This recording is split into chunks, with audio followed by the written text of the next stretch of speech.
Ladies and gentlemen, boys and girls, children of all ages, welcome to Pitch Talk. We are fans of football dropping vlogs, blogs, videos and podcasts on the beautiful game. Check out our videos on YouTube and Instagram's IGTV, including special feature segments, vlogs such as 5 Minutes with the G, the Staight Shootin View, Coaching with JBK, audio on Apple Podcasts, Google Podcasts, Podomatic, Spotify, Mixcloud and other podcast platforms. Join the Pitch Talk revolution on Twitter, Instagram, Facebook and our official website www.pitch-talk.com. The pitch is where we eat, the pitch is where we sleep, and the pitch is where we talk. I can see you now. I can see you now and then. I can see you now. Welcome to the Staight Shootin View. Hey, what is up, people? My name is Staight Shootin LJA, and you know what? I've got to take this mask off. I'm outside. There we go. Sorry, I had to take that mask off because, of course, we are still in the grip of COVID-19, and that's what I want to discuss. COVID-19 in the Premier League. Now, back in February of 2021, I asked if the Premier League have a plan B for postponed matches and that kind of stuff at that time. And I want to revisit that topic because once again, with this Omicron Persei 8 variant of COVID-19, someone will get that Futurama reference. But anyway, with the Omicron variant of COVID-19 wreaking havoc around the world, and especially in the UK, England specifically, which is where I'm going to go. Obviously, people are wondering, is the football going to continue? And really and truly, should it continue? Now, two different methods of thinking here. Christmas period obviously is the busiest period during the footballing calendar in this country, and we don't have a Christmas break. And for years there has been a push to have a Christmas break, but of course fans don't want it because of the absolute shed load of football, and it's usually a very interesting time of year because of so many games in such a short space of time. But there's the knock-on effect of, World Cup years and all that, and European Championships, this is why we don't do well, because everybody else has a 2-week break and we don't. I think the time has come to actually have a proper 2-week break in the game. And with this Omicron variant supposedly causing so much havoc, what better time than the present? No better time than the present. Because for me, it's about player safety. Once again, this is back-to-back vlogs where I'm talking about player safety, but this one's slightly different. This one's about health rather than pitch invaders. But the fact of the matter is that the Premier League, BT Sport, Sky Sport, Amazon, we know who really runs the game. And it's those TV companies that I just mentioned. Because you got to look at it, £5 billion plus for Premier League TV rights, and that's just rolled over recently for basically the same price. So there's a lot of money riding on this, and for me, the powers that be in football, that's where the priority is. Money. UEFA proved it when the Super League issue came up. Barcelona, Real Madrid and Athletic Bilbao are proving that in regards to a story regarding to La Liga, which I might actually vlog on at some point, so keep your eyes peeled. But the fact is, for me, that we are seeing a number of games postponed. And we've seen recently, in a spate of midweek postponements, only about Match of the Day ended up, I think, having like 5 games over 2 nights, when it should have been a full complement of 10. So there was even, I think, Burnley Aston Villa was cancelled within 2 hours of kickoff. Chelsea asked for their match against Wolves to be postponed. They actually asked for that, but the Premier League denied it. And it's like, well, if these cases are going up, and they're going up in the thousands, multi-thousands, double-digit thousands per day, then the Premier League needs to act. They really do, in my opinion, if it's that bad, they need to shut it down for a bit.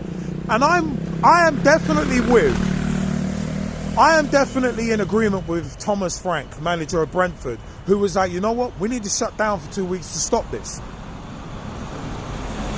And as I said, it is awfully ironic that for years there has been a call for a Christmas break, and now the Premier League have just been given the perfect reason to do it. And for me, it's really weird though that the Premier League wouldn't grant Chelsea's request to postpone their match, because it will have been because of the Omicron thing. And also, you look at Leeds United. Like Leeds have been affected. Man United have had COVID cases and have had to have their matches postponed. Tottenham, Burnley, by a weird little twist of fate, because the Burnley-Tottenham match was postponed because of snow, but a weird twist of fate has meant they've had back-to-back matches postponed. Those are going to have to be played at some point. And at the end of the day, I mean, the footballing calendar is already enough of a cluster. It's already bunched up, but this is going to cause a fixture pile-up at the end of the season unless they vote to extend it. And I think that's pretty much the only fair way forward, because you can't basically award points based on balance of probability. You can't have teams forfeiting matches. A little bit more on that later. You can't have teams forfeiting matches and getting thrown out of competitions because they've had a COVID outbreak, because that's not their fault. It's not the club's fault. Which, coming back to being unfair, Tottenham against Rennes in the Europa Conference League. Now, from what I've heard, Tottenham have been basically thrown out of the Europa League because they weren't able to play the game against Rennes because they were shut down because of a COVID outbreak. That's a disgrace. That shows everything you need to know about UEFA, because Tottenham didn't voluntarily forfeit the game. They didn't just come out and say, "Oh, we don't feel like playing it. We don't want to play it." They were like, "No, we can't for health reasons." And this is a pandemic affecting the globe. So it's on them for UEFA to turn around and even think about saying, "Oh yeah, we're going to just throw you out of the tournament and let Rennes go through on a bye." It's like, no, we can't find anything. We can't find anywhere in the schedule to replay this game. Really, you can't. Yeah, okay, whatever. Because I'm sure that if this was a Conference League semi-final, or it was, say, Real Madrid against Barcelona, or say Liverpool against Man City in the final, I bet you could find the time to play that. And even if it was a Conference League group game, I bet you could find the time to play that. Because it's all about that. Money. And money is being put over player safety. It's being put over player health. That's why the Premier League don't want to shut everything down, because they know it will piss off, pardon my language, BT Sport, Amazon and Sky Sports as well, who have paid billions. So it all comes right back to money. And these disgraceful money-grabbing whores, and I'm going to call them that because that's what they are, they want their pound of flesh and they want their money's worth. And it's like what I said on, not the Staight Shootin View, but the Staight Shootin Rants a while back, literally a year ago, about the pandemic when it first really started percolating and people were talking about null and voiding the season. I always was, and I am still of the mindset that a season won't be null and voided, because it would have cost £1.2 billion to the Premier League if they had null and voided the season back in 2020. But it would have only cost, 300 to 500 million to continue it. So business says they're going to continue it because they'll lose less money. But you're putting health at risk. So it's one of them where it's like, no.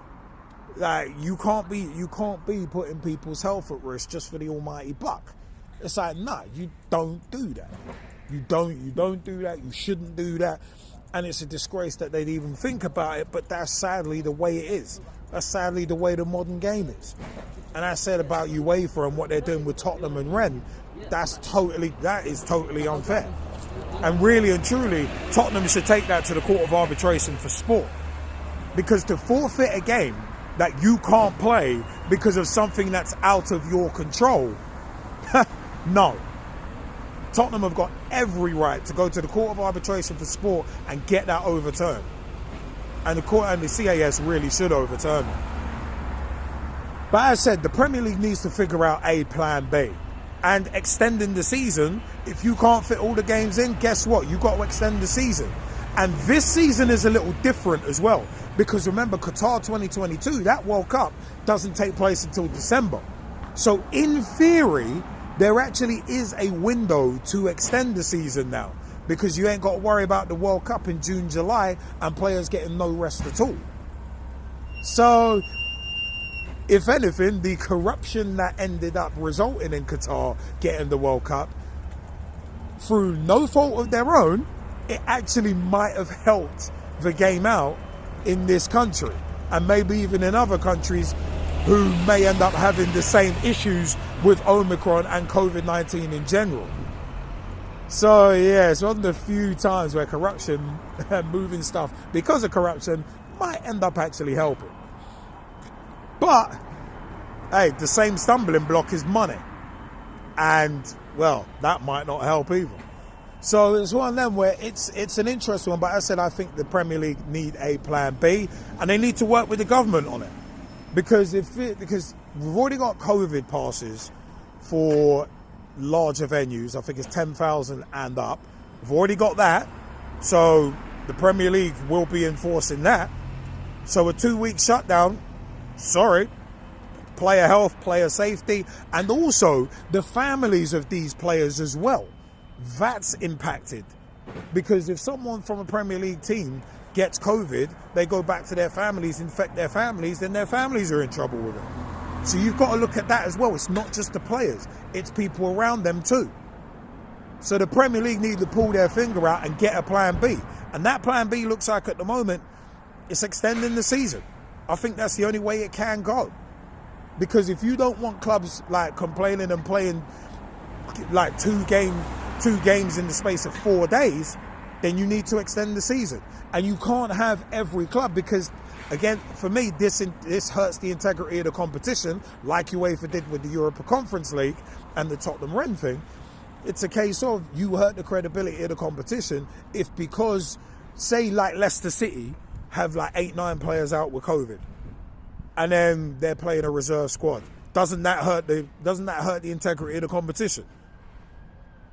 So there's that. So it's like when the Premier League were moaning about Liverpool when we went to compete in the World Club Cup, and we put out a reserve side, and the EFL were not happy as well, where we had to put out the under-23s in the cups. We had to, because our first team were on basically a glorified PR mission for FIFA, which is what I've always said the World Club Cup is. So it's one of those, you got to make your mind up. You got to make your mind up. Where are your priorities? Ah, man, but it's gonna be very, very interesting to see how all of this shakes out. But I want to know your opinion. Does the Premier League have a plan B? Do they need a plan B? Do games need to stop for 2 weeks just to clear everything out, like Brentford manager Thomas Frank was calling for? For me, it is one of them ones where it needs to happen.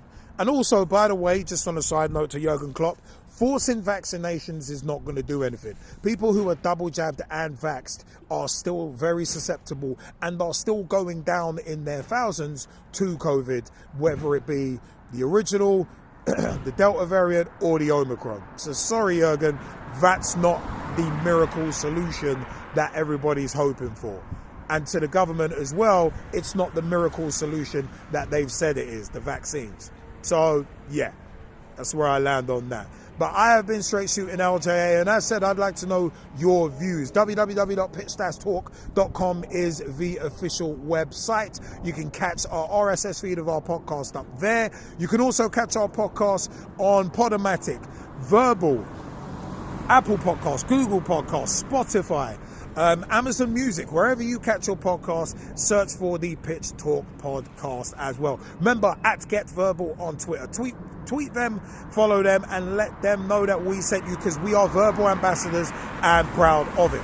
Also, youtube.com/Pitch Talk for all of our videos, including Coach JBK at the Vitality Women's FA Cup Final 2021. He was live at Wembley, and he's got a video diary up on YouTube. Check that out. Also, check out 5 Minutes with the G, Coaching with JBK, our special feature segments, and much more on youtube.com/Pitch Talk. And as I said, check out the podcast wherever you pick them up. Facebook.com/Pitch Talk. Become a fan, become a friend, become a member of the group. Join the footballing revolution we are working so hard to create. At Pitch Talk on Twitter, tweet with us, follow us, see what we're up to. At Pitch Talk on Instagram as well. We're also on Reddit at Pitch Talk as well. Everywhere we're at is everywhere you're at too. It's we the people for the people, because the pitch is where we eat, the pitch is where we sleep, and the pitch, of course, is where we talk. I have been Staight Shootin LJA, and until next time, comment section is below. Let me know what you think. This has been the Staight Shootin View, and I'll see you guys next time. Thanks for joining me, Peach. Join the Pitch Talk revolution. Check out the official Pitch Talk website. www.pitch-talk.com